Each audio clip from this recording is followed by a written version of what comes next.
So I'm just gonna do like some warm-up jokes. No, I don't have any. But this town, I don't know that I've actually been to Salt. I've done one convention in Utah before, but it was not in Salt Lake proper. So I don't know that I've been in this town before because I'm shocked and astounded at the beauty of this place. It's really, really wonderful. And the hotel's amazing, and this room is really full, which is surprising to me. Now, if Chris were here before me, here's what he'd be doing. He would be pranking me, and then when I come on stage, he says, we got a little delayed. If you wanted to start without me, you're welcome to. Ha ha, ha ha, I already am. Vegeta, I bested you. He does that to me. What he'll do is he'll get on the panel early, and then he'll set it up to where when I walk on stage, I am somehow made fun of, or there's a prank played on me, which is funny. But then he's also gotten in the habit of talking to me in the voice of Vegeta via text, which is, I was starting to wonder about his mental health, because he would text me, he's like, what room are you in, Kakarot? And I'm like, I'm in room 20-something. And he's like, I'm on room 22-something, I'm above you, I bested you again, like he's on a floor above me. And then I'd text back, are you okay, Chris? And then he would just keep referring to me as Kakarot in text, which I think is hilarious. He's gonna be here any second. I'm trying to think. Okay, so usually I do introductions, but you guys kind of know what I do and who I am, but I'm best known as the voice of Goku for the last 18 years. I'm extraordinarily proud of.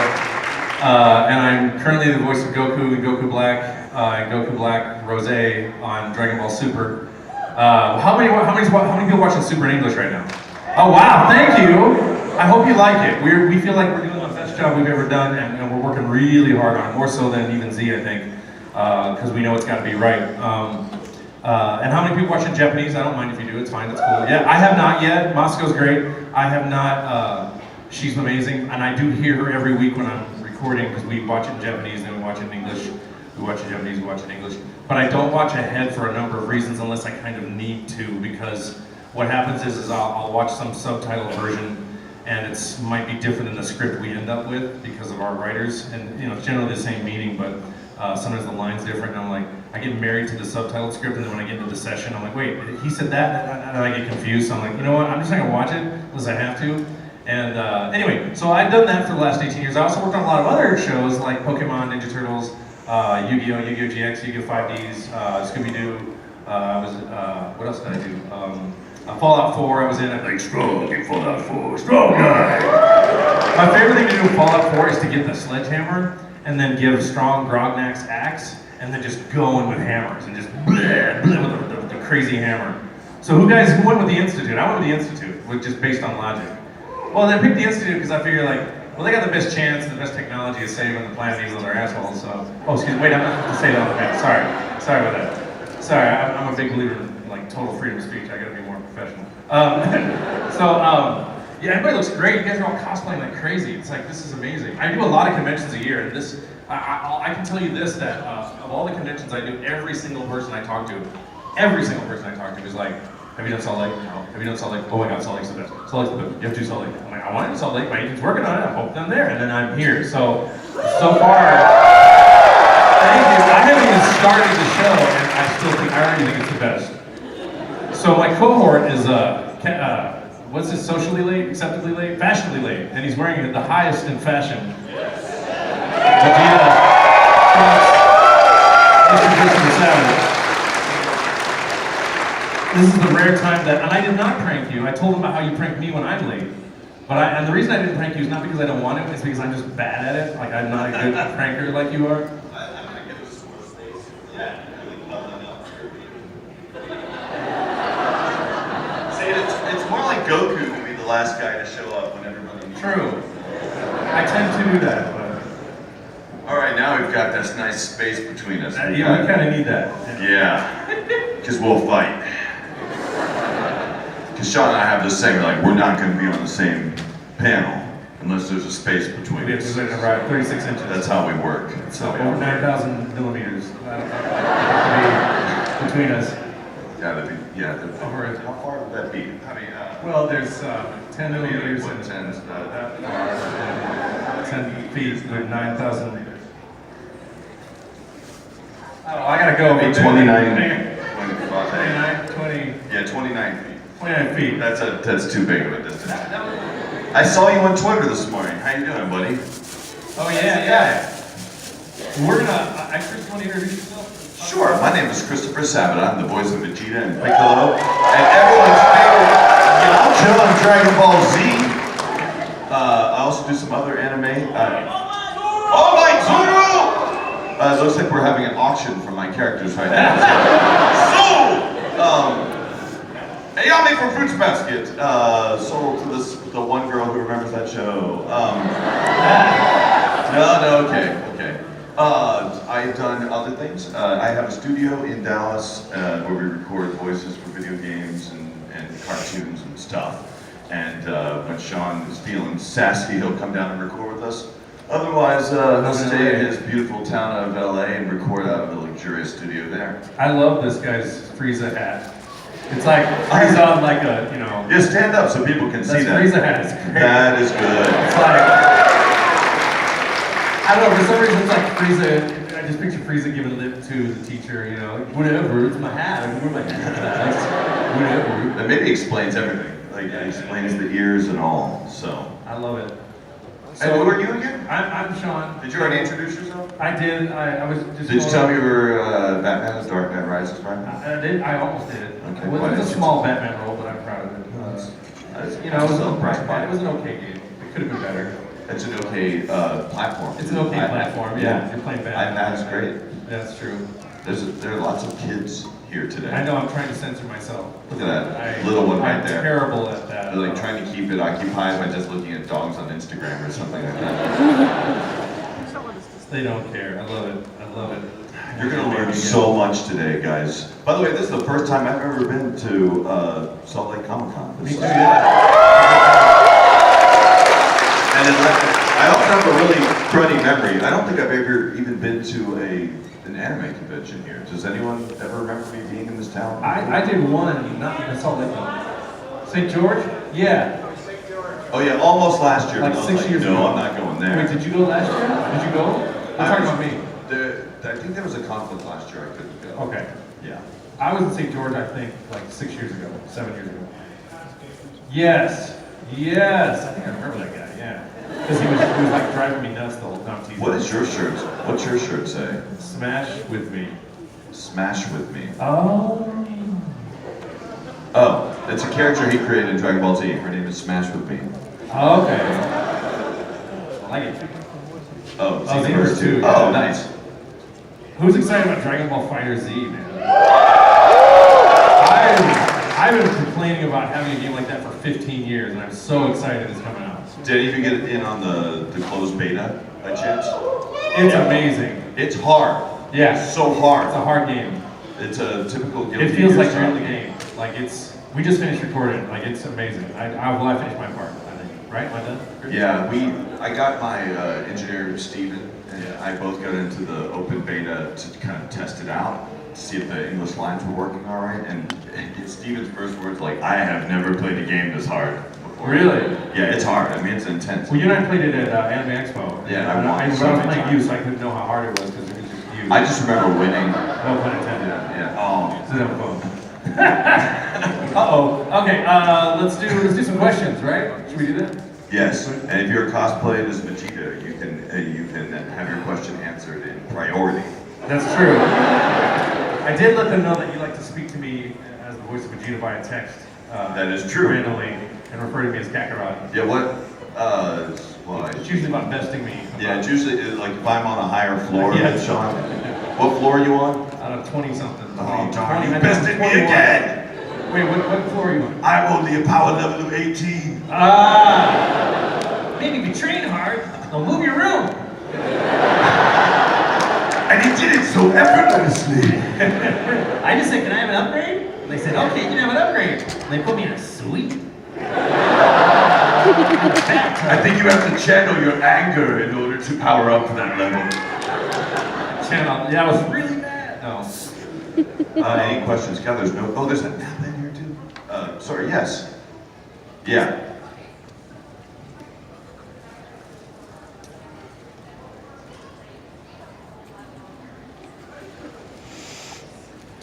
Oh. Character or the personally, because if you do ask me personally, I've been married a couple of times. I got a bunch of advice for you. But if you're talking about Goku, he's the last person you should ask for marital advice. Vegeta would be a better choice. I guess Vegeta's advice would be, let her have her way, always, and then do what you want. Play dumb and try to be gone a lot. Yeah. That's the best thing for your marriage. You know, in a very recent episode of Super, they finally reveal like why Saiyans chose the women they chose. Oh yeah. Do you guys remember that moment? Like Vegeta's like, Saiyans like strong women. It's awesome. It totally makes sense. In fact, Piccolo's line was something different, and I changed it to that explains everything. Oh really? I think I remember that scene. I thought it was in the. That's awesome, man. Hey! Hi. Oh shit. The baby went. No. He's talking to me. Other questions? Sorry, that's the best advice I have. Sorry, Vegeta has no advice on marriage. She's very lucky to be married. Yes. That Super Saiyan 3? I have to. This is my director, and yesterday I went and did an episode of Super and got on a plane. And when I get back, I gotta do another bunch of screaming, so I hesitate to scream. Also, I do scream for very long periods of time. I have to be honest with you though, I think some of my screams are edited together to make them seem longer. Because I tried to copy once, I'm like, I don't think I did that long. Although this one recent one I did for episode 39, it is all me, and it's not cut together. I was trying to hold it forever when Goku's powering up in the background and building up the Kaioken times 10, and then so-and-so hit, or whoever's talking, and it's in the background just going, while everybody's forever. I'm going forever. Then I passed out, I think a little bit. Because Mark was like, Sean, did you pass out? And I said, that's our engineer, that's how he talks. He won't mind that I do that impression of, because I do it to his face all the time, he loves it. Yeah, he's been beaten into submission. He's been totally beaten into submission. But I would love to power up for you, but I really got to save the vocal cords for my actual job. All I can tell you is that if he was going to power up to Super Saiyan 3, he'd have to tell you first. Yes. He always likes to go, this Super Saiyan. Yeah, why does Goku have to tell them? Like, this is Super Saiyan 1, this is Super Saiyan 2, which is only slightly different than Super Saiyan 1. Super Saiyan 3 is way different. Like, why? What difference does it make to the enemy? You know? The same reason that someone would like explain to you the intimate details of, say, a watch. Yeah, but when they go, this is my gun, and now I'm going to cock it, and now I'm going to shoot you. Like what? Does anybody do that in battle? You know? They might. They might. You get shot It'd be before really funny that, if you know? everyone had to announce their shots. Shots, yeah. It's the rules of engagement. Yes. Nice flavor saver. Yeah. Okay, so can't you, in the voice of Vegeta, explain to me why Vegeta never won a Super Saiyan 3? Couldn't do it. Oh yeah, we've never seen Vegeta do that. He just jumps to God mode. He doesn't even mess with it. I'd love to see what Vegeta doesn't have to do everything Kakarot does. He can take a break every now and then. No, I think it's just another one of Akira Toriyama's horrible ways he likes to torture Vegeta. I think he just dreams up different ways of letting Vegeta fail over and over and over again.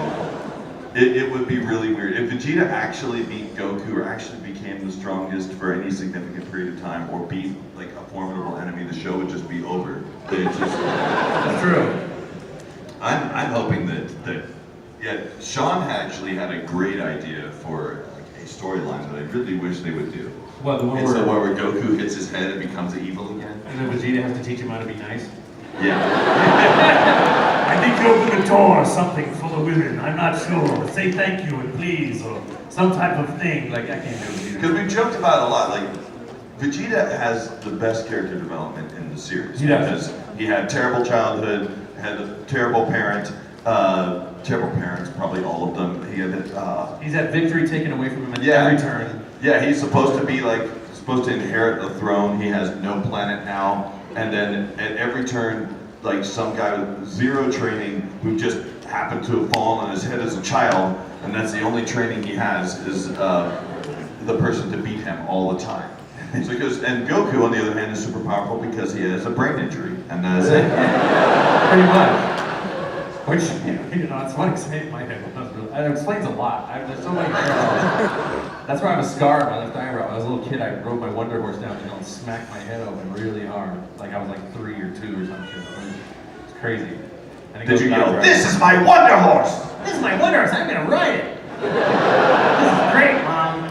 You know? I just saw a recent picture of Sean. He sent it to me, apparently, like maybe high school or something, where he's standing. He likes to, I guess when I was in high college. School, oh, that was in college? Yeah. You like to draw like wieners on stop signs? No, I or was something? really proud that when I freshman year in college, I had vandalized the crosswalk and then drawn a wiener on an anatomically correct wiener on the crosswalk guy.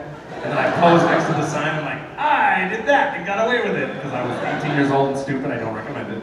I just have to say that now because I'm older, but do it. It's funny. So was it still there? I don't know if it's still there because that's 1987 when I drew that on there. I'm sure they scrubbed it, and I used a permanent marker though on purpose. I drew the balls too. That's great. I drew all of it. That's good news. I have it on my phone if you want to see it. And then I found that I was going through some old photos, and I'm like, oh my god, it's a picture when I. Do you have to look at a lot of reference images to, you know? Well, I have my own equipment to do so. Yeah. So were you? But I was trying to make it accurate. Were you looking at references at the time? Like, were you just? Sorry, this panel. But I had to climb up there. You know, since on a tall sign, I had to climb up there and do it. I'm proud. I was in much better shape at the time to do so. Exactly. That's why the University of North Texas can't have nice things. Like crosswalks. Like crosswalks. Yes. Okay, please answer in character. Okay. Maybe. Who would win in a fight? Vegeta. Dragonball Z character or 100 mini Shreks? Mini Shreks? I don't know, man. I mean, for mini, you just step on them, you know? What? What's that? You step on them fast. I mean, I don't really. Shrek is no fighter. Yeah. Even 100 lame Shreks couldn't beat me. It's like Monaka looks like skinny Shrek now. That's the new Monaka character. I'll tell you what, Chaozu would be terrified though. Yeah, Chaozu. I met somebody at the car dealership who was a huge Chaozu fan, and I tried to tell her, hi. You want to say Kamehameha? Chisel saying hair too. Bring her up on the panel. It's hilarious. Sorry. Sorry, yeah, you got distracted by the baby. Babies are cute. I can kill 100 mini Shreks in 2 notes. No, I don't. In Goku's voice though. Oh, mini Shreks. Why would I want to fight mini Shreks? They seem so lovable. I don't know. I mean, like, Goku's such an idiot. He would just the mini Shreks would punch in his knees, and he'd be like, it doesn't really hurt. You know, like he just would probably walk away. Vegeta would get annoyed and squash them, probably blast them. Give me your trunks. Let's smash them like father and son. Yeah, yeah. Chris texted me a picture of Goku creeping out of the sewer as Pennywise. And I texted him back, it all makes sense now. Because he says, I've got a new power level down here. Yeah, that's a meme he sent me. He's looking down the sewer. He's looking at Vegeta. Yeah, I got a new power level down here. Come on, Vegeta. And it totally makes sense because he always calls Kakarot a clown too. Oh yeah, I didn't even get that part. That's funny. That's funny. I'll let you pick, Chris. Whoa, I'm picking the micro mini prop. Actually, the smaller version of you, like behind you. Sorry, you're next though. I promise. Yes, what's your question? What do you think is the worst villain The worst villain. in Dragon Ball? The meanest villain, or the one that's not a very interesting villain, or the one that's the worst at his job? I guess that's too complicated of a question. I think he means the meanest villain. I think the worst villain was Frieza. I don't know why I decided to answer that in Vegeta's question. It was Frieza because Frieza was around the longest, wouldn't go away. Like it was the most torture to watch the entire Frieza saga. I was like, come on, make it over with, please. And then like, Golden Frieza, that's a good idea.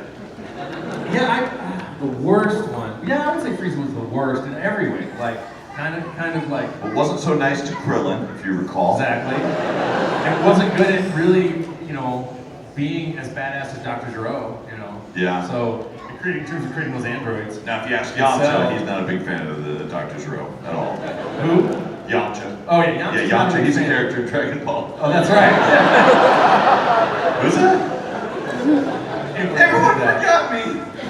Chris's favorite character is Yamcha secretly, I think. My favorite action figure is Yamcha. Do The you one with any of the you pie? have the dead Yamcha action figure? It's a real thing. It's an actual thing. He's like curled up, like just like he was in the little crater. When he, I'm serious. If you put him in the center of an apple pie, it looks exactly like where he It's the best thing ever.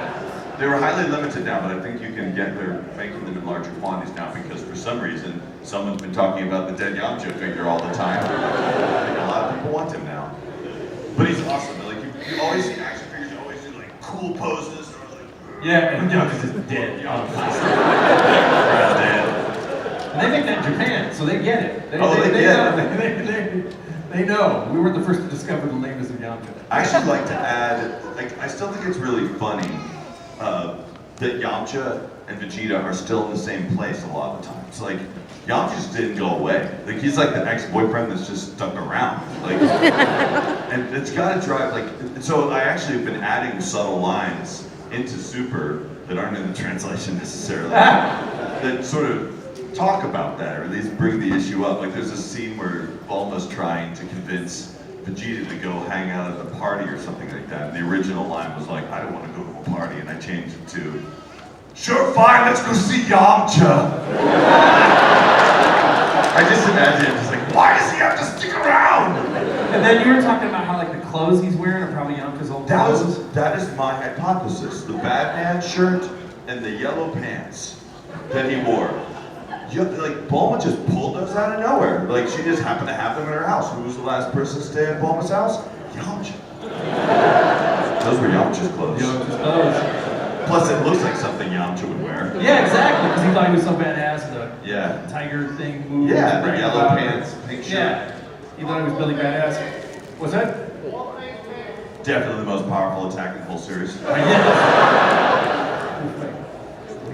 It's the only fist attack. Like, yes, I promised you next.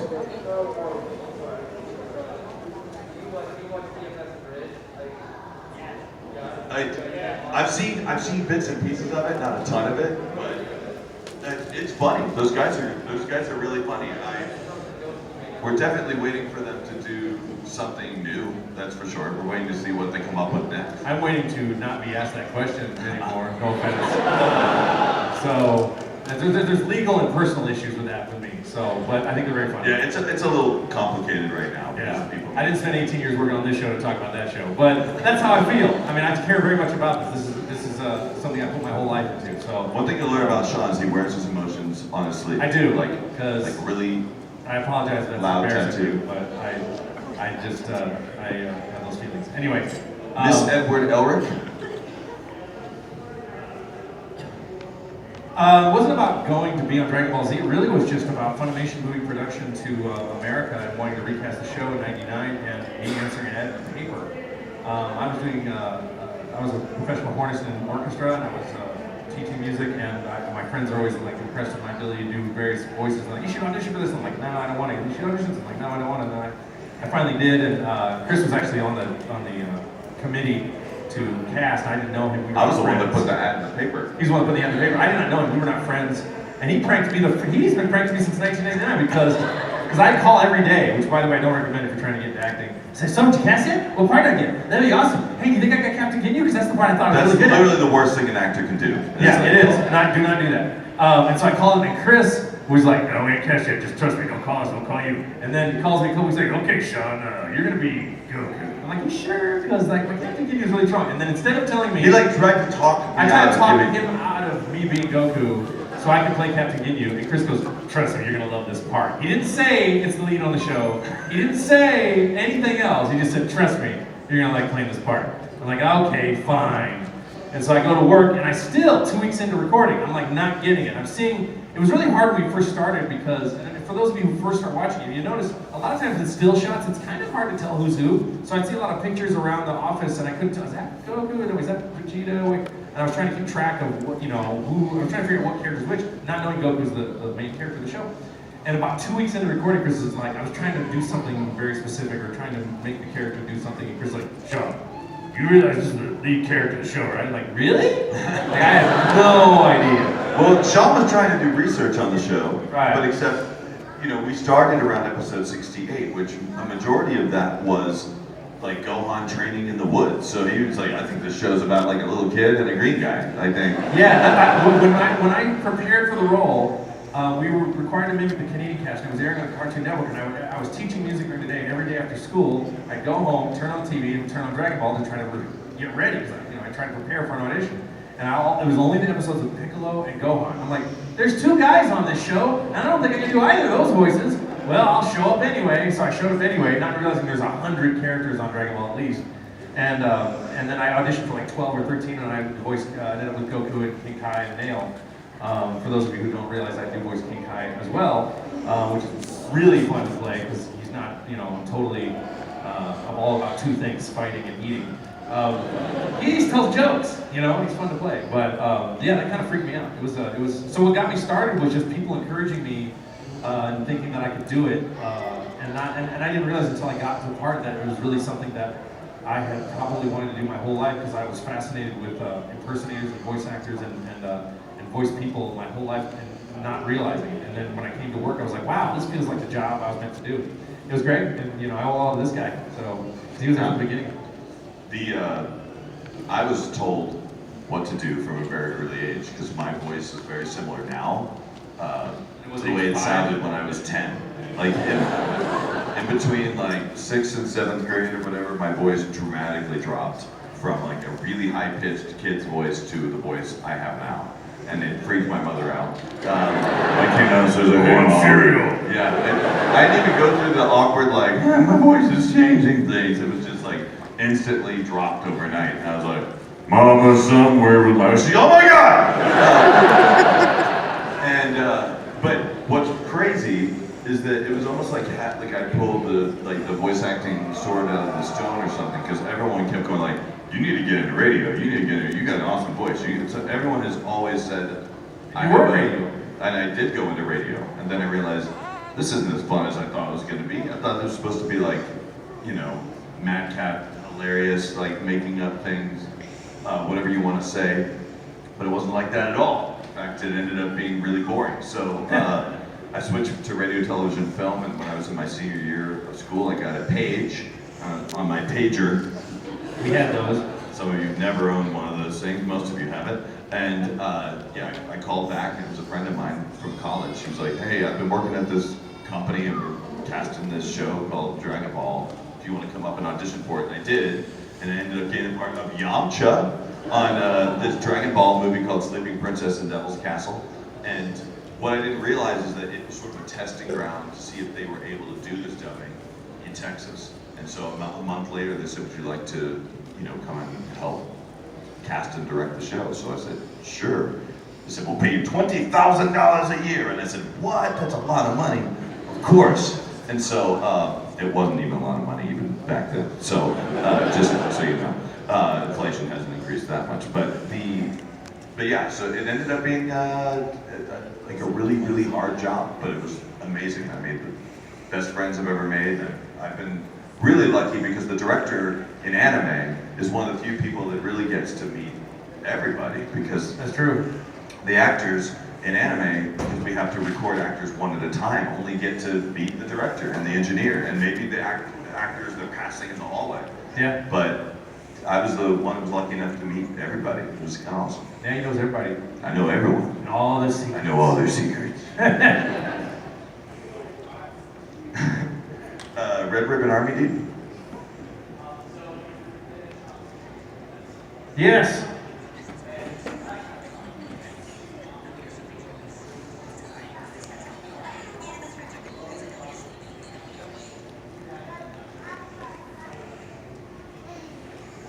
Oh yeah. Well, first of all, I didn't finish Kai until after I did the Battle of Gods. I don't think I finished it after Battle of Gods and Resurrection F. I wrapped up as Kai in LA.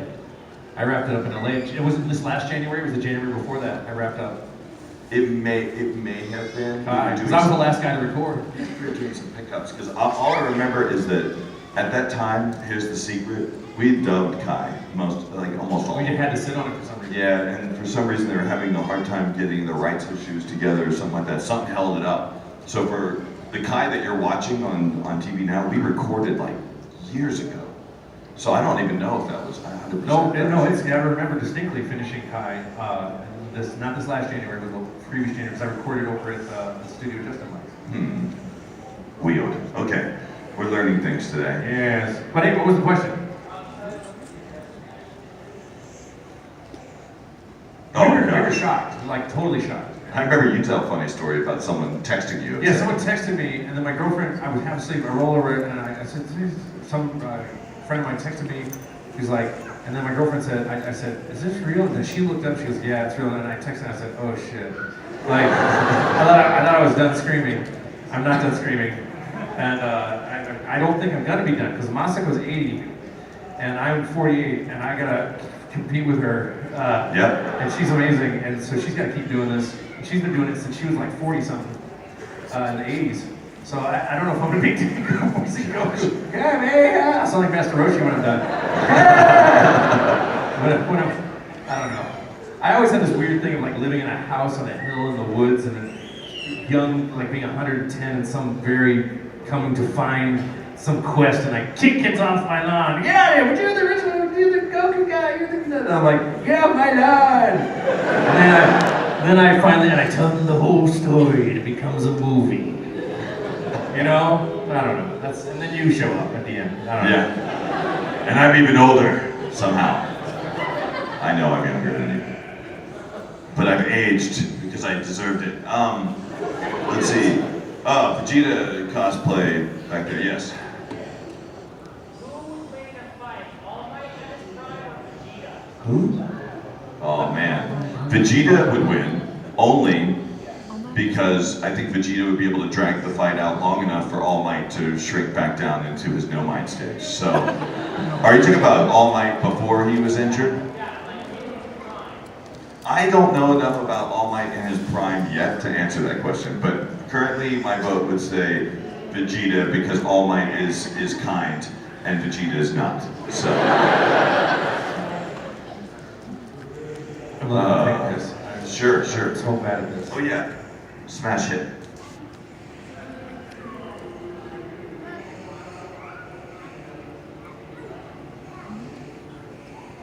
What He are my does have thoughts? an anime. What are my thoughts on Vegeta having the Super Saiyan God form in the manga versus the anime? It's my understanding that he has Super Saiyan God form in both. He just doesn't really announce it in the same way, I think. He'll talk about it in a recent episode of Dragon Ball Super that we just recorded. There's a line in there justifying that. They do a poor I job. feel like his hair is blue. He's in God mode, and his hair is blue. Yeah, he does get blue hair. I think